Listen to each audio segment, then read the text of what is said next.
कदम त्या ठिकाणी उभे राहतील? मी स्पष्टपणानं सांगतो की गुहागर मतदारसंघामध्ये माझी सविस्तर माननीय मुख्यमंत्री महोदयांशी चर्चा झालेली आहे. याच्या अगोदर तिथं शिवसैनिकच निवडणूक लढवेल, बाकी कोणीही निवडणूक लढवणार नाही.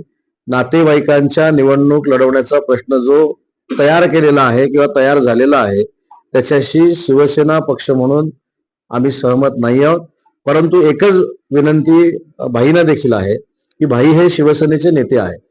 भाईंचा गैरसमज झाल्यानंतर ते डायरेक्ट शिंदे साहेबांशी बोलू शकतात. त्याच्यामुळे तिकीट जाहीर झालं असतं आणि मग काही निर्माण झालं असतं तर ठीक आहे. अजून तिकिटाची चर्चा पण नाही. गुहागर कोणाला सोडायचंय कोणाला घ्यायचंय ह्याच्यावर देखील चर्चा नाही. विपुल कदमाने बॅनर लावले आणि त्यांनी इच्छा व्यक्त केली, याचा अर्थ एबी फॉर्म त्यांना मिळाला असं होत नाही.